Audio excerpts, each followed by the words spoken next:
네, 여러분 안녕하세요. 더 나은 세상을 만드는 스픽스 2024년 1월 3일 정치 분석입니다. 오늘은 신년 특집 대담으로요. 2024년 대한민국 민주주의 현주소는 한번 이야기 나눠보려고 합니다. 지금 스튜디오에 유시민 작가님 모셨습니다. 작가님 안녕하세요. 예, 안녕하세요. 예. 예, 안녕하세요. 기자님 안녕하세요. 예, 최경영 기자님 안녕하십니까. 모셨습니다. 예, 예. 네, 지금 저희 댓글에서도 굉장히 많은 분들 너무 반가워하시고요. 유시민 작가님 모시기 굉장히 어려운 분이신데 오늘 나와주셔서 감사합니다. 우정 출연인데요. 아, 네. 조수진 변호사가 하신다고 그래서 아니, 사실 며칠 전에 예. 저기 커피를 사주셨거든요. 네. 근데 그 자리에서 원래 그러려고 이제 뵌 건 아닌데 예. 이렇게 좀 이거 진행합니다. 네. 이렇게 말씀을 드렸더니 나와주신다고 하셔가지고 TJ시면은 심의를 하실 것 같아가지고 예. 예, 믿기는 어렵습니다. 그럼요. 계획적으로 예, 참가하시겠다고 제가 하는데. MBTI가 대문자 TJ이긴 예. 합니다. 예. 예. 완벽하게 준비된 멘트였지 않았을까? 설계된 거라고 봐야죠. 예, 계획했고요. 또 저한테 심지어는 그렇죠. 스픽스 구독과 좋아요는 사랑입니다. 이런 사랑입니다. 멘트도 부탁하고요. 예. 한번 해주세요. 요즘 변호사 일도 돈 벌어먹기 힘든가 보다 이렇게 힘든가 생각을 하고 있습니다. 예. 그건 사실입니다만 저는 억울합니다. 그래서 저희가 이제 유시민 작가님 나오신다고 해서 이렇게 신년 특집 대담 준비한 것은 살기가 좀 갑갑한 것 같아요. 이제 대한민국에서 뭐 정치가 되건 뭐 안보가 되건 경제가 되건 갑갑하다. 사는 재미를 모르겠다. 신년이 됐는데도 그런 분들이 많으셔서 우리가 좀 어떻게 해법을 구할 수 있나? 대한민국 어디로 가야 되나? 이런 얘기를 좀 해보려고 이렇게 또 최경영 기자님하고 저도 여쭤볼 네. 거 많습니다. 자리를 네. 마련했습니다. 뭐 별로 뭐 쓸만한 얘기 할 것도 없는 사람인데 그냥 시간만 축 내시는 거죠. 뭐 책임을 제가 져야 될 건 아니니까 알아서 하십시오. 예. 예. 뭐 작가님 요새 근황이 어떠세요? 그 문과 남자의 과학 공부 책으로 한동안 바쁘셨고요. 그리고 얼마 전에 유승민 의원하고 대담하셨잖아요. 예. 네네. 그거는 이제 MBC에서 총선 때까지 뭐 여론조사 같은 거를 정기적으로 한다고 뭐 좀 출연을 좀 해달라고 해서 지금 그 공영방송 하나 남은 거잖아요. 그게 잘하셨네. 요즘 뭐 다른 공영방송이 관영방송이 됐기 때문에 예. 공영방송이 MBC밖에 없어요. 과거에 그게 KBS에서 했던 건데 그 포맷을 그대로 가지고 갔더라고요. 예, 세부적으로는 조금 데이터나 이런 좀 예. 다르긴 한데 예. 그래서 제가 요즘 뭐 할 말도 별로 없고 하고 싶은 음. 말도 많지 않고 해서 뭘 하냐고 그랬더니 매번 데이터를 제공한다고 그래서 한 3주에 한 번 정도 이렇게 하기로 한 건데 계속 하시는 거예요? 예, 근데 유승민 의원은 출마를 하게 되면 저는 이제 저하고 얘기 못 하겠죠. 누구하고 해야 될지는 모르겠는데 여하튼 제가 아마 100분 토론하고 결합해서 한 3주, 한 4번 정도 선거 때까지 더 하지 않을까 그렇게 봐요. 재밌더라고요. 데이터를 패널 데이터라고 해서 1,500명을 매번 같은 사람들한테 그렇죠. 조사를 해서 예. 같은 문항으로 물어봐서 민심이 어떻게 변하는지를 보는 거라 CNN처럼 하는군요. 예, 그거 재밌어서 제가 하겠다고 해서 저도 했던 거고요. 이것도 홍보를 또 해줘야죠. 예. 그럼요. 공영방송인데 유일한. 예. 유일하다는 여기도 공영방송이구나. 상처가 좀 있네. 여기는 공영은 아니고 아니, 정경환 대표님이 대주주 아니세요? 예, 모르겠습니다. 예. 아니, 최경영 기자님 약간 위로라고 해야 될까요? 근데 위로는 아니에요. 저는 네, 더 할 일이 많으실 것 같아가지고 예. 네. KBS가 저렇게 된 게 좀 갑갑합니다. 저도. 예. 관영방송을 잘 나오셨어요. 예. 예. 뭐라고 코멘트하지 않겠습니다. 아까 방송 들어가기 전에도 잠깐 말씀 나눴습니다마는 그 북한이요 요즘에 많이 불안해요, 그죠? 그 메시지가 뭐 신년에 뭐 우리나라하고 이제 다른 나라 대 나라다라고 얘기하기도 하고. 근데 또 윤석열 정부에서 지금 불안해하시는 것들이 적절하게 대응을 하거나 남북 대화를 하고 있는 것처럼 보이지가 않고 오히려 뭐 국방부 정신교육 교재에서는 뭐 독도를 뭐 분쟁 지역으로 규정한다든가 뭐 알 수 없는 그런 역사관을 좀 보여주면서 북한 문제도 제대로 대응을 못하는 것 같아요. 어떻게 보셨어요? 신년에 뭐 북한에서 나온 메시지 어떻게 보셨어요? 근데 그 윤석열 씨가 대통령이 될 경우에 제가 이제 대선 때 한 말입니다. 남북 관계는 옛날 권위주의 정권 시대로 돌아갈 거다 그렇게 제가 말했거든요. 다 예측됐던 거잖아요. 그러니까 그 하나도 놀라울 게 없고요. 북한이 저러는 것도 예측됐던 거죠. 그러니까 저는 한때는 김정은 국무위원장이 계몽군주가 됐으면 좋겠다라는 생각을 했어요. 예, 그 말씀하신 적 있죠. 예. 그랬더니 계몽군주라고 제가 찬양한 것처럼 또 언론에서 엄청나게 저를 때렸는데 저는 계몽군주가 됐으면 좋겠다고 생각했고 지금도 그런 바람을 갖고 있어요. 왜냐하면 저런 완벽한 독재 체제에 가까운 그런 체제에서는 아래에서 이 혁명이 일어나기가 되게 어렵기 때문에 변화가 일어나려면 권력자가 움직여야 돼요. 역사의 사례를 보면 그렇거든요. 옛날 전제군주정 시대에 사회가 바뀌는 데는 러시아 같으면 이제 알렉산드로 3세가 굉장히 컸고요. 그 전에 피오트르 대제가 있었고요. 그 다음에 이제 오스트리아 같은 경우도 옛날 합스부르크 제국에 그 계몽군주가 있었고요. 마리아 테레지아라는 여자 지배자가 있었죠. 이제 그렇게 계몽군주가 좀 생각을 바꾸고 움직일 때 의미 있는 변화가 일어날 수 있는 거여서 그런 소망을 좀 갖고 있었는데 어릴 때 유럽의 생활도 해본 사람이고 근데 여러 가지를 검토한 끝에 전제군주의 길을 가기로 한 것 같아요. 그러니까 계몽군주가 된다는 것은 이렇게 부작용을 크게 겪지 않고 이 체제를 좀 더 문명적인 체제로 바꾸겠다는 의지를 가져야 그 여러 가지 손해를 감수하면서 계몽군주의 역할을 할 수 있는 건데 그거 안 되는 것 같아요. 지금 봐서는. 그러니까 자기의 권력 유지를 최우선의 과제로 설정을 했고 그래서 계몽군주의 길에서는 아주 멀어지고 있다 그렇게 생각하고요. 어제 나온 김여정 담화 같은 걸 보면 그것은 국가 운영자의 언어가 아니에요. 그것은 지금 우리나라 여당의 비대위원장이 그런 어법 쓴다고 비판하는 분들이 꽤 있잖아요. 근데 여기는 당의 비대위원장에 불과한데 저기는 절대 권력을 갖고 있는 사실상 전제군주의 랭킹 넘버 2에 해당되는 사람이잖아요, 김여정이. 근데 어제 나온 그 신년 담화를 보면 이 비아냥과 비꼼이 그 예술적 수준으로 올라 있잖아요. 저런 그 마인드를 가지고는 계몽군주 역할을 할 수 없다. 그렇게 보고 그 점은 제가 좀 헛된 기대를 했던가 보다 이런 생각을 좀 하죠.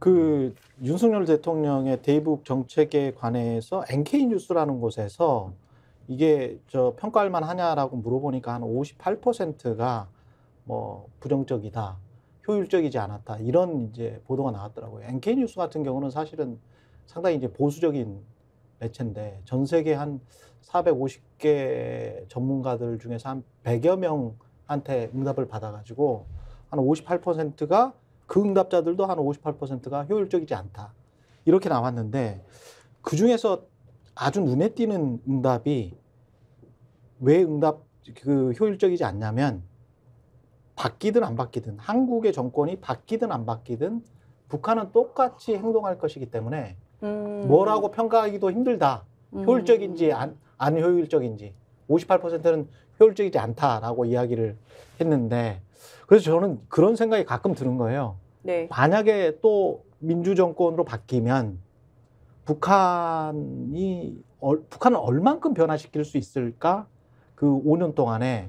근데 북한을 변화시킨다는 생각 자체가 잘못된 거예요. 잘못된 겁니까? 예. 우리가 북한을 변화시킬 수 없어요. 아. 북한은 스스로 변화를 선택할 때만 변화할 수 있는 거고 우리가 할 수 있는 것은 변화의 가능성, 그 변화가 일어났을 때 좋은 점 이런 것들을 미리 좀 맛볼 수 있게끔 환경을 만들어주는 게 우리가 할 수 있는 일의 전부라고 저는 생각해요. 예. 우리가 무슨 수로 UN 회원국이고 현실의 국가 권력으로 있는 저 완벽한 가부장 체제 또는 전체주의 체제인데 예. 저거를 우리가 무슨 수로 바꿔요? 우리가 바꾼다는 것은 불가능한 일이고요. 우리는 다른 선택지가 있을 수 있음을 계속해서 보여주는 것 외에는 우리가 할 수 있는 게 없어요. 북한에게. 예, 그러니까 그게 햇볕 정책이고요. 그러니까 지금의 대북 정책은 노태우 대통령 이전으로 간 거예요. 그러니까 전두환 정권 시대로 간 거라고요, 지금.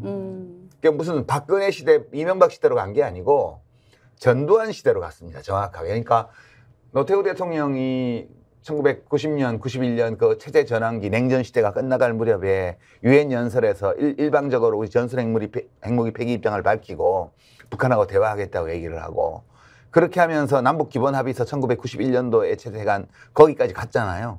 그러니까 노태우 대통령이 우리 대통령으로서는 처음으로 북한을 관리해야 될 위험, 그전에는 말살해야 할 적에서 관리해야 할 위험으로 북한을 바꾼 거거든요.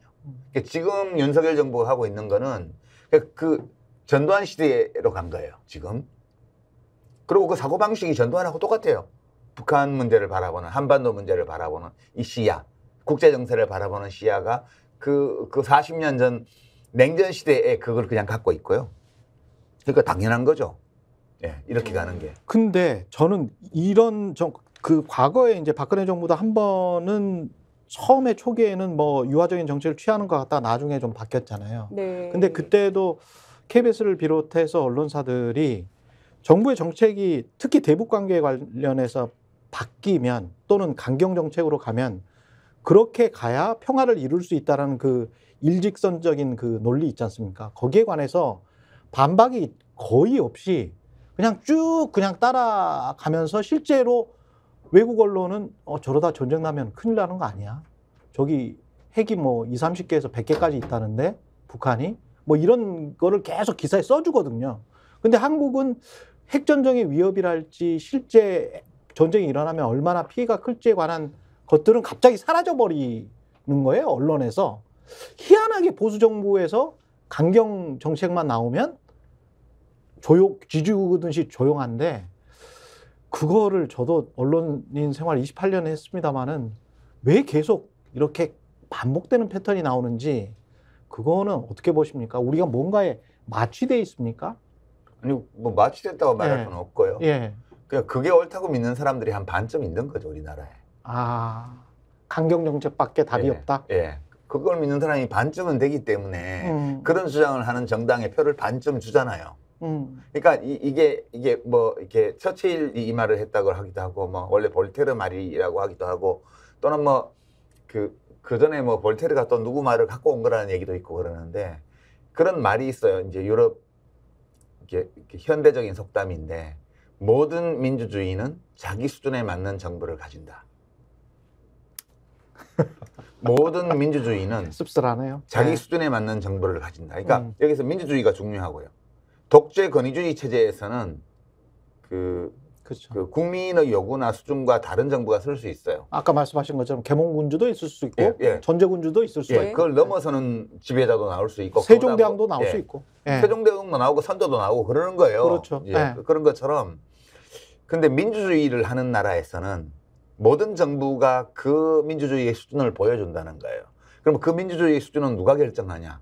그러면 국민들 개개인과 그다음에 그 민주주의 제도의 어떤 장단점과 그 제도를 운용하는 능력과 그다음에 민주주의 제도를 운영하면서 관계를 맺어나가는 어떤 문화 또는 관행과 의식과 이런 모든 것들이 다 합쳐져서 그 나라 정부의 수준을 결정한다는 거예요. 그러니까 윤석열 정부는 그러니까 2022년의 대한민국 민주주의의 수준을 보여준 사건이에요. 윤석열의 당선이라는 것은. 그리고 지금 대북 정책, 뭐 독도를 분쟁 지역이라고 국방부 장관이 얘기하는 거 이 모든 것들은 그 수준이 어떤 수준인지를 지금 명백하게 드러내주는 과정이에요. 이게 대선 과정에서는 언론이 거의 친윤이 90% 이상 친윤이었다고 저는 보는데 그 수준을 감췄단 말이에요. 마치 수준이 있는 것처럼 그렇게 보도를 했어요. 그러다 보니까 이 정부의 수준이 어떠할지에 대해서 잘 판단하지 못하는 유권자가 꽤 많았던 거고요. 이제 그걸 지금 다 보여주는 거예요. 이제 정권을 잡고 나서. 그게 드러나는 과정이기 때문에 이것이 2022년도 대선 당시에 우리 민주주의의 수준이었다. 그리고 지금 그러면 우리 민주주의의 수준은 그랬는데 이 대통령의 리더십의 수준, 철학의 수준, 국가 운영 능력의 수준은 어떤가 보면 그것만 못한 거죠. 그래서 국정수행 잘한다는 대답이 3분의 1밖에 안 나오는 거예요. 계속 30% 나오고 있죠. 예. 35 플러스 마이너스 알파. 알파는 5보다 작은 정수. 요게 나오잖아요. 못한다가 60, 플러스 마이너스 알파, 알파는 5보다 작은 정수. 그러니까 60대 35로 지금 1년 반째 가고 있어요. 이 얘기는 국민 수준보다, 우리 민주주의 수준보다 정부 수준이 떨어진다는 뜻이에요. 예. 그렇게 보면 되죠, 뭐. 예. 위씨님께서 역사가 반복되는 게 아니라 사람이 반복하는 거죠? 이런 댓글 주셨는데. 역사가 반복돼요. 왜 반복되냐면 어떤 점에서는 제도나 이런 것들은 다 달라지지만 문화나 이런 것들은 인간 자체는 안 달라지거든요. 우리가 국가 운영이나 또는 사회적 관계나 민주주의에 관한 모든 의식, 관행 이런 것들은 날 때부터 가지고 온 게 아니에요. 생물학적으로는 1만 년 전이나 지금이나 전제군주정 시대나 지금이나 또는 사실상 왕조 체제를 갖고 있는 북한이나 우리나 생물학적으로는 똑같아요. 태어날 때에는 단 한 개의 문학적 지식도 갖고 있지 않은 그런 상태로 태어나서 털없는 원숭이. 예, 막 꼭 원숭이가 아니더라도 예. 그렇게 해서 오늘의 우리가 된 거잖아요. 그러니까 이게 어느 시점에서 어떤 환경이 조성이 되면 집단적으로 사람들이 몇십 년 전, 몇백 년 전의 의식 상태와 비슷한 생각을 가지게 될 수가 있어요.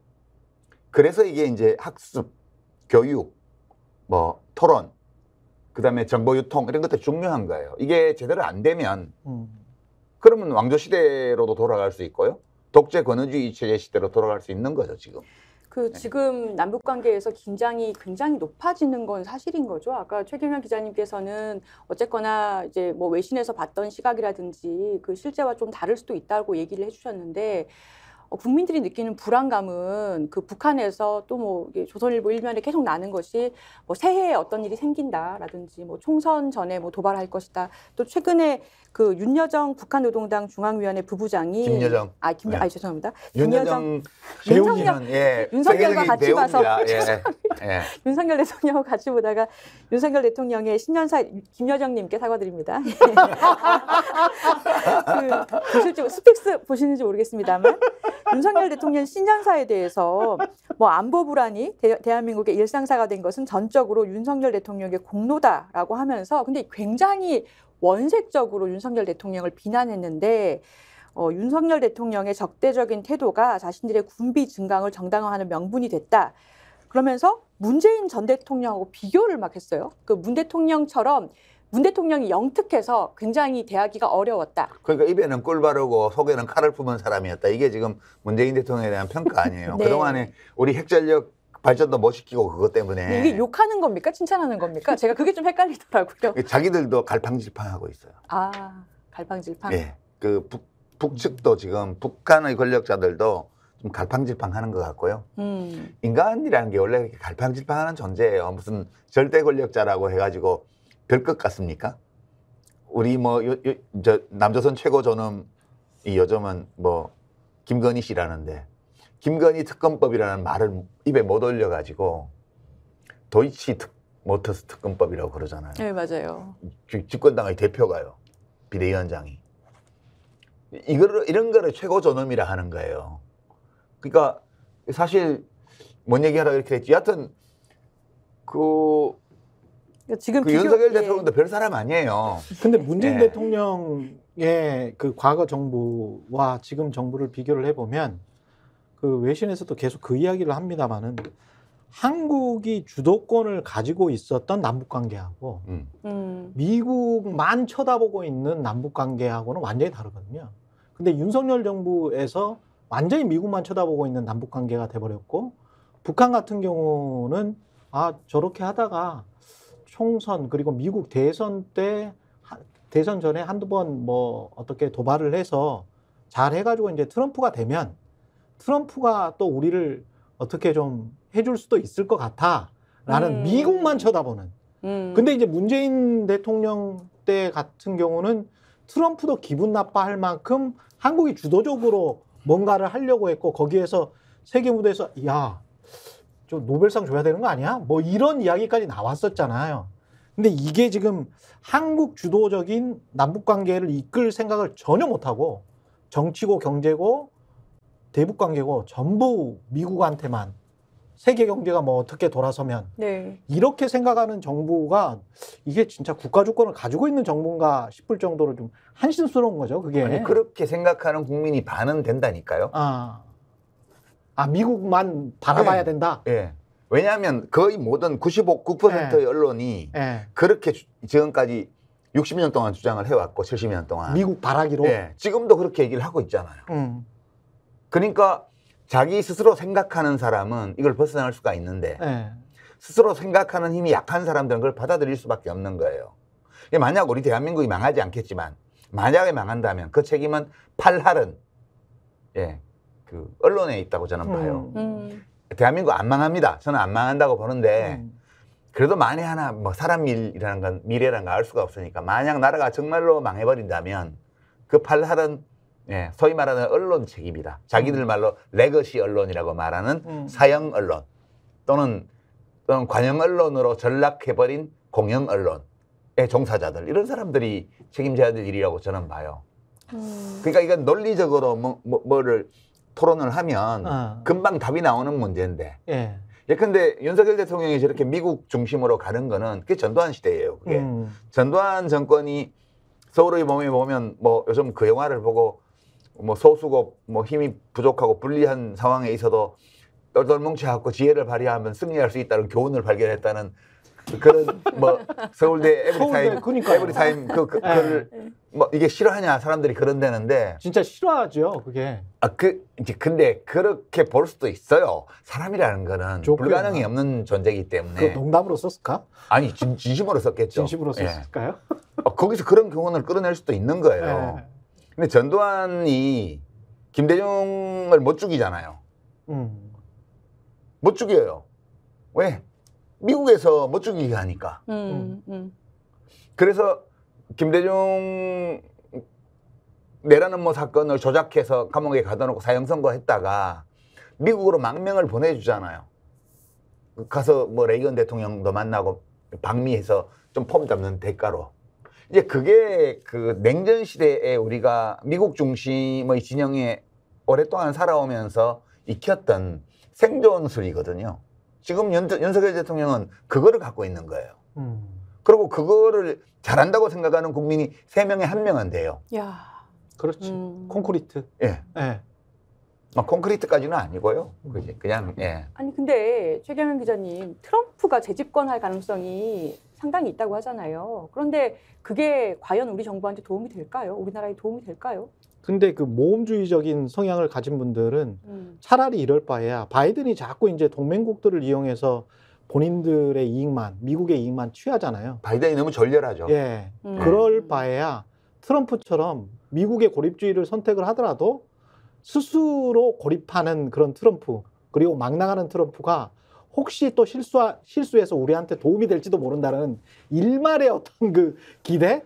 트럼프는 약간 바이든보다는 더 노예하지 않고 약간 멍청할 거야 라는 그런 기대가 조금 있는 것 같아요. 그런데 그 문제는 우리가 영향을 미칠 수 없는 문제를 가지고 우리가 논하지 말자고요. 그렇죠. 아니, 쓸데없이 우리가 미국 대선에 영향을 줄 수 있는 것도 아닌데 트럼프가 되면 그때 가서 얘기하면 되지. 그걸 미리 우리가 뭐하러 얘기를 해요. 저는 이것도 미국 중심주의 혹은 미국에 종속된 데서 살아온 오랜 그 관행과 문화의 산물이라고 봐요.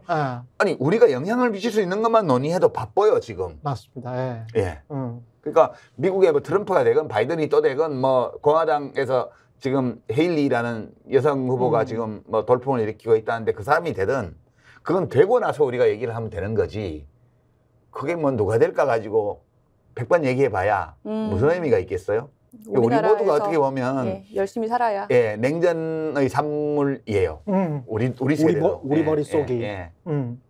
저는 그런 건 얘기할 필요가 없다 생각해요. 근데 얼마 전에 굉장히 공분을 일으켰던 게 그러니까 대일 관계 면에서요. 그러니까 지금 이 상황에서 정부가 그러면은 미국 관련해서도 영리하게 해야 되고 일본 관련해서도 영리하게 해야 되는 건데 국방부 정신교육 교재에서 독도를 분쟁 지역으로 규정을 하고 지도에서 빼버렸잖아요. 그게 윤석열 대통령의 생각이잖아요. 그러니까 그런 주장을 하는 사람을 국방부 장관으로 쓴 거잖아요. 다른 장관도 아니고. 윤석열 대통령은 이게 밑에서 말하면 불리하다고 그러니까 말을 안 하는 거지. 실제 그렇게 생각한단 말이에요. 근데 이제 여론이 안 좋으니까 경로한다라고 한 겁니까? 그거 쉽습니까 그러면? 그렇죠. 경로는 때로 이제 면피용으로 그런 경로는 보도를 굉장히 내는 거죠. 자주 하신다고 하더라고요. 굉장히 면피해야 될 일이 많거든요. 자주 하신다고 하더라고요. 아유 끼요. 면피할 일이 많아요. 저희가 이 신년이라서 아침에 그 노무현 대통령께서 하셨던 독도 연설 영상 준비를 해봤거든요. 아. 예, 같이 좀 보겠습니다. 존경하는 국민 여러분, 독도는 우리 땅입니다. 그냥 우리 땅이 아니라 40년 통한의 역사가 뚜렷하게 새겨져 있는 역사의 땅입니다. 독도는 일본의 한반도 침탈 과정에서 가장 먼저 병탄되었던 우리 땅입니다. 지금 일본이 독도에 대한 권리를 주장하는 것은 제국주의 침략 전쟁에 의한 점령지의 권리, 나아가서는 과거 식민지 영토권을 주장하는 것입니다. 이것은 한국의 완전한 해방과 독립을 부정하는 행위입니다. 또한 과거 일본이 저지른 침략 전쟁과 학살, 40년간에 걸친 수탈과 고문, 투옥, 강제징용, 심지어 위안부까지 동원했던 그 범죄의 역사에 대한 정당성을 주장하는 행위입니다. 우리는 결코 이것을 용납할 수가 없습니다. 우리 국민에게 독도는 완전한 주권 회복의 상징입니다. 야스쿠니 신사 참배, 역사 교과서 문제와 더불어 과거 역사에 대한 일본의 인식, 그리고 미래의 한일 관계와 동아시아의 평화에 대한 일본의 의지를 가늠하는 시금석입니다. 일본이 잘못된 역사를 미화하고 그에 근거한 권리를 주장하는 한 한일 간의 우호관계는 결코 바로 설 수가 없습니다. 일본이 이들 문제에 집착하는 한 우리는 한일 간의 미래와 동아시아의 평화에 대한 일본의 어떤 수사도 믿을 수가 없을 것입니다. 어떤 경제적인 이해관계도 그리고 문화적인 교류도 이 벽을 녹이지는 못할 것입니다. 우리에게 독도는 단순히 조그만 섬에 대한 영유권의 문제가 아니라 일본과의 관계에서 잘못된 역사의 청산과 완전한 주권 확립을 상징하는 문제입니다. 공개적으로 당당하게 대처해 나가야 할 일입니다. 물리적인 도발에 대해서는 강력하고 단호하게 대응해 나갈 것입니다. 세계 여론과 일본 국민에게 일본 정부의 부당한 처사를 끊임없이 고발해 나갈 것입니다. 일본 정부가 잘못을 바로잡을 때까지 전 국가적 역량과 외교적 자원을 모두 동원하여 지속적으로 노력해 나갈 것입니다. 그 밖에도 필요한 모든 일을 다 할 것입니다. 어떤 비용과 희생이 따르더라도 결코 포기하거나 타협할 수 없는 문제이기 때문입니다. 네, 지금 댓글로 많은 분들이 노무현 대통령 그립다고 얘기를 하고 계세요. 보고 싶다, 노무현님. 이런 분이 대통령이지. 그리운 노무현 대통령님 옆에 살아계신 듯. 아침에 큰 선물 감사합니다. 대통령님 그리워요. 뭐 이렇게 그립다고 다들 하고 계세요. 그러니까 사실 노무현 대통령께서 이 연설 하셨을 때도 그런데 지금도 저는 한 번씩 괜히 좀 불안하고 할 때 한 번씩 보는 영상 몇 개 있는데 그 중에 하나기도 해요. 좀 든든하다 그래야 되나? 저런 대통령이 계셨었지? 약간 이런 기분이 들거든요. 그러니까 사실 이번에 국방부 교제 사건 터졌을 때도 일본이 독도를 분쟁 지역으로 만들기 위해서 그렇게 애를 써왔다는 걸 알고 있는데 이걸 그냥 뭐 즉시 삭제하라라는 정도의 조치만 하고 넘어간다? 국방부에 있는 그 정치 군인들에게 아무런 제재 없이 그냥 넘어간다라는 게 지금 아무 말이 없잖아요. 좀 믿을 수가 없고 이게 국가 원수로서 자격이 있는 건가? 저는 그런 생각까지 좀 했거든요. 저 유시민 작가님 아까 그 한국이 망한다면 80%의 책임은 언론에게 있다. 그 이야기를 들었을 때 이제 전직인지 현직인지는 모르겠습니다만 언론인으로서는 약간 좀 너무 심한 평가 아닌가 이런 생각을 했어요. 근데 저 독도는 우리 땅입니다. 저 이야기를 듣고 2006년 4월 25일인데 생각을 해보니 그 다음 날 그리고 한동안 언론의 헤드라인이 떠오르더라고요. 한일 관계 급냉. 아마 거의 그랬을 겁니다. 제가 100% 장담하건데 한일 관계 급냉, 한일 관계 악화, 이렇게 악화로 모으는 노무현 대통령 도대체 왜 그런 말을 굳이 뭐 이렇게 분명히 이야기를 했을 것 같거든요. 근데 지금 와서 독도가 그 영토 분쟁 지역이라고 말하는 사람들의 그 머릿속에는 이 오랫동안 그 언론과 호응해서 조응해온 본인들의 의식이 진짜 배어 있는 것 같네요. 그럼요. 그러니까 예. 남북 관계도 전쟁 안 일어나거든요. 네. 왜냐하면 윤석열 대통령은 전쟁을 일으킬 만한 배짱이 있는 사람은 아니에요. 제가 보기에는. 그 점이 좀 안심이 되는 거고요. 북한은 지금 한미동맹이 있는 조건에서 러시아가 옛날 같지 않고 요새 관계가 좋아지긴 했지만 북한하고 중국하고의 관계도 옛날 같지 않은 조건에서 전쟁을 하면 죽는다는 거 알아요. 그러니까 전쟁이 벌어지면 북한은 체제의 종말이고요. 우리는 사람으로 치면 다리 하나, 팔 하나 좀 잘라질 거예요. 우리는 중상을 입어요. 저쪽은 죽고요. 그 게임이기 때문에 전쟁이 일어나기는 어려워요. 그러니까 이제 말로만 싸우는 거죠. 그냥 이제 막 웨이트 해가지고 어깨 빵 이렇게 넣어서 팔 근육 보여주고 이러는 게 핵 미사일 쏘는 거고요. 그다음에 이제 우리가 웨이트를 하는 게 아니고 그 이제 저쪽 바다 건너에 있는 힘센 형님, 응?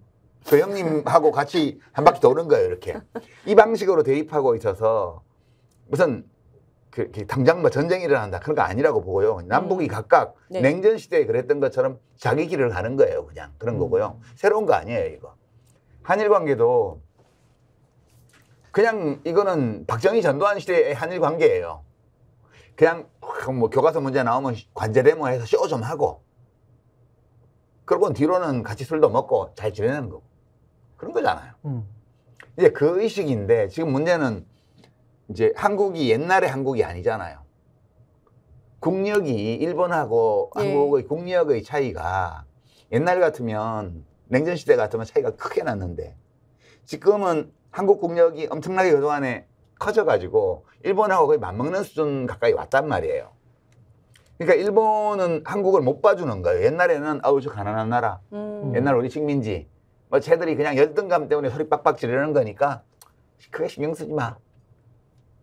이런 식으로 했다면 지금은 위기의식을 느끼는 거예요. 일본이 한국에 대해서.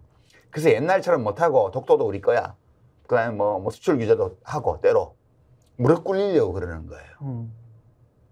우리는 그럴 수 있는 나라가 됐거든요. 근데 지금 윤석열 대통령은 뭐 일본은 그럴 수 있지 뭐 자기들이 독도 지킬 거라고 주장할 수 있지 그렇게 생각하는 것 같아요. 근데 사실 독도는 우리 거여서 독도를 뺏어가려면 전쟁을 안 하고는 못 뺏어가요. 그러니까 독도 문제에 대해서 우리가 저렇게 이제 노무현 대통령처럼 야 이거는 그냥 단순히 영토 문제가 아니야 이런 점을 딱 가지고 지키면 돼요. 전쟁 안 하고는 못 뺏어갑니다. 근데 물리적으로 뺏으려고 일본이 온다? 그럼 전쟁을 할 수밖에 없어요. 전쟁을 해야 되고요. 근데 그런 언론 이런 데들은 오면 전쟁하지 말자 국익을 따져봐라. 차라리 뭐 정치적으로 외교적으로 절충해가지고 이렇게 얘기를 할 거예요. 그러니까 그게 이 밑에 이렇게 흐르고 있기 때문에 그런 것이 윤석열 대통령과 대통령이 기용한 국방부 장관, 외교부 장관 뭐 등등 문화부 장관 이런 사람들을 통해서 나타나는 거거든요. 특히 안보실 사람들. 예, 뭐 그거 뭐 어떡하겠어요? 대통령이 그런 걸.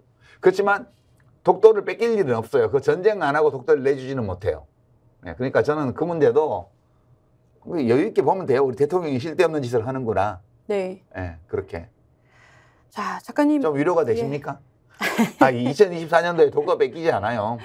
그럼요. 예. 아니 이렇게 얘기해 주시는 분을 다들 좀 바라고 있었을 것 같아요. 근데 막 다들 언론에서도 굉장히 막 불안감을 조성하고 그러니까 새해부터. 그러니까 경로를 하고 말 일이 아니고 국방부 장관을 경질해야죠. 그렇지. 맞아요. 국방부 장관은 국무위원 중에서 대통령의 이런 국정 전체에 걸쳐져 있고 대통령이 혼자서 다 못하기 때문에 우리 헌법에 국무위원을 일정 수를 하게 하고 국무위원이 장관을 맡게 하잖아요. 그러니까 대통령이 위임받은 권한, 국민 주권, 국민들 주권자인 국민에게서 위임받은 헌법과 법률의 권한을 가지고 국정을 운영하는데 대통령이 다 할 수 없으니까 일종의 대통령은 분신을 각 행정부처별로 보내가지고 그 사람들이 대통령의 의지를 반영해서 그 부처 일을 하도록 이제 우리 제도가 짜여진 거잖아요. 그러면 대통령이 독도 문제에 대해서 단호한 입장을 가지고 있다면 저런 사람을 아예 기용하지도 않았을 거고요. 지금 국토 대통령을 대신해서 국토를 수호하고라는 헌법이 대통령에게 부여한 첫 번째 임무를 수행하는 사람이 국방부 장관이잖아요. 그렇죠. 근데 국방부 장관이 이따위 짓을 해요. 외교부도 아니고. 그러면 국방부 장관을 잘라야죠. 안 자른다는 거는 경로가 신용이라는 뜻입니다. 면피를 위한. 예. 그런 뜻이 그렇게밖에 해석이 안 되죠. 그렇죠. 예. 그렇게밖에 볼 수 없죠. 그렇지만 예. 독도를 뺏기지는 않아요. 우리가 전쟁하지 않고는 독도를 우리한테서 못 뺏어갑니다. 예.